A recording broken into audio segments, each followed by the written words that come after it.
ఈ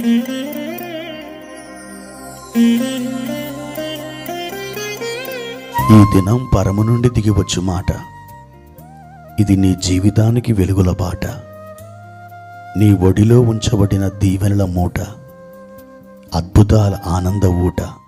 అక్టోబర్ 28 సంవత్సరమంతా మీరు బైబిల్ చదివి ముగించడానికి ఈరోజు మీరు చదవలసిన లేఖన భాగం ఉదయం ఇర్మియా గ్రంథం 15, 16 మరియు 17 అధ్యాయములు, సాయంత్రం 2వ తిమోతి పత్రిక 2వ అధ్యాయము.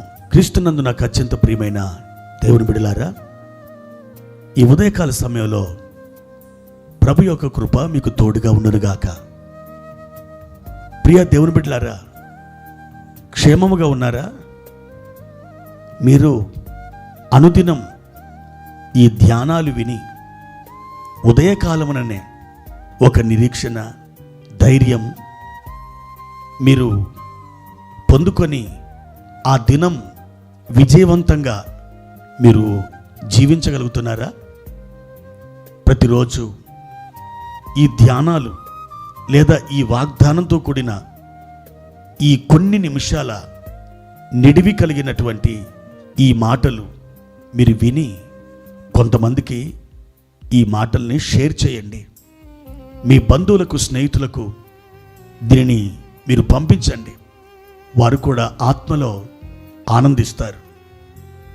మీరు దేవుని మహిమపరిచిన వారు అవుతారు. వారికి సహాయం చేసిన వారు అవుతారు. దానికి ప్రతిఫలముగా పరలోకములో దేవుడు మీకు గొప్ప బహుమానాన్ని అనుగ్రహిస్తారు. అంత మాత్రం కాదు, ఈ భూమి మీద యాత్ర చేస్తున్న ఈ దినాలలో కూడా నీకు మేలు జరుగుతుంది. ప్రియమైన దేవుని బిడ్డలారా, పరిశుద్ధ గ్రంథములో నుండి ఒక మాట మనం చదువుకుందాం. 119వ కీర్తన 170వ వచనం. నా విన్నపం నీ సన్నిధిని చారనిమ్ము, నీవిచ్చిన మాట చొప్పున నన్ను విడిపింపుము. ప్రియమైన దేవుని బిడ్డలారా, మన దేవుడు మాట ఇచ్చే దేవుడు. మీకు ఎవరైనా మాట ఇచ్చారా? మీరు అంటున్నారు కదూ, ఓ చాలామంది నాకు మాట ఇచ్చారండి. కానీ అట్టి వారిలో అనేకులు వాళ్ళు ఇచ్చిన మాటను నెరవేర్చుకోలేకపోయారు. నాకు మొండి చేయిని చూపించారు. నా ఆశను అడియాశగా మార్చేశారు వాళ్ళు.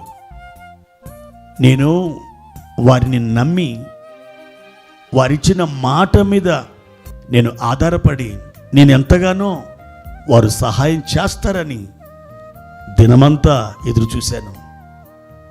నెలలు ఎదురు చూశాను. కానీ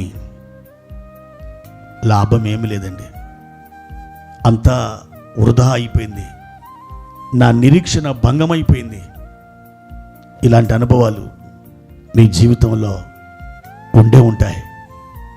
ప్రియ దేవుని బిడ్డ, అయితే మనుషులు మాట ఇస్తారు, వారు తప్పిపోతారు.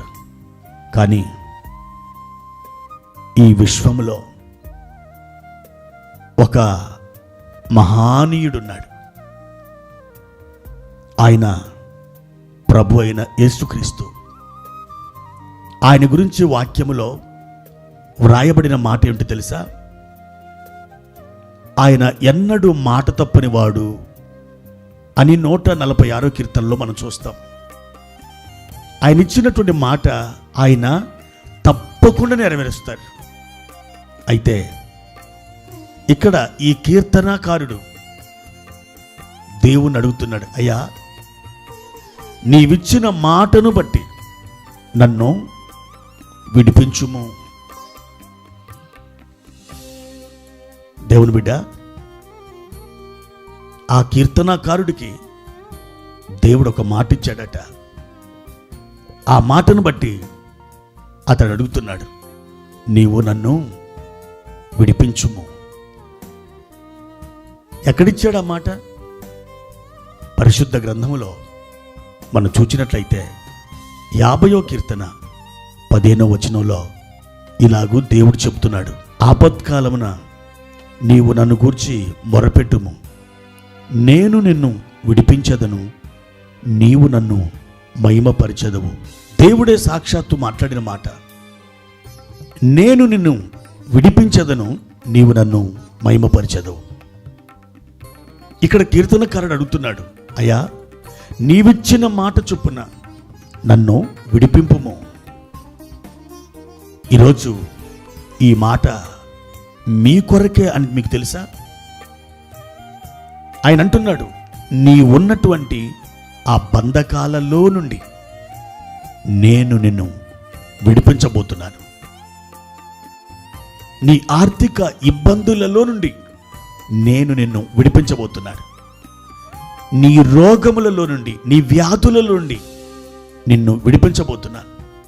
నా బిడ్డ, నేను నిన్ను విడిపిస్తాను, నీవు నన్ను మహిమపరుస్తావు. ఈ మాట చెప్పిన దేవుడు నీకు ఒక అవకాశం ఇస్తున్నాడు. ఈ కీర్తనకారుడు ఎలాగూ నాకు మొరపెట్టాడో, నా బిడ్డ నీవును అలాగూ మొరపెడితే నేను విడిపిస్తాను, నీవు నన్ను మహిమపరుస్తావు. అంత మాత్రమే కాదు, నీ చుట్టూ ఉన్నటువంటి ప్రజలు నా మహిమను వారు చూడగలుగుతారు. రా బిడ్డ, నా సన్నిధిలో మోకరించి నన్ను అడుగు, నేను నీకు సహాయం చేస్తాను. ఇది దేవుడికి ఇస్తున్న వాగ్దానం. మరెందుకు ఆలస్యం?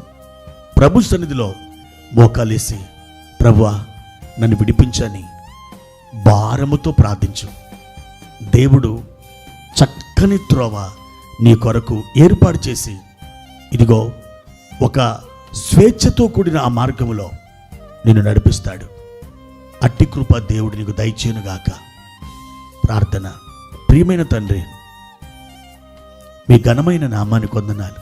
ఈ ఉదయకాల సమయంలో మా ప్రభువా, నీవు మమ్మల్ని విడిపించే దేవుడిగా మీరు మాకు ప్రత్యక్షపరుచుకొనుచున్నారు.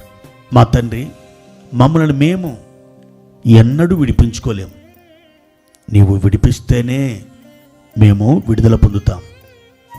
మా తండ్రి, ఏ ఏ బంధకాలలో మా ప్రియులున్నారో మీరు బలమైన శక్తి కలిగిన వారుగా అయ్యా వారికి ప్రత్యక్షమై వారున్నటువంటి బంధకాలలో నుండి విడిపించి వారిని సంతోషింపచేయండి.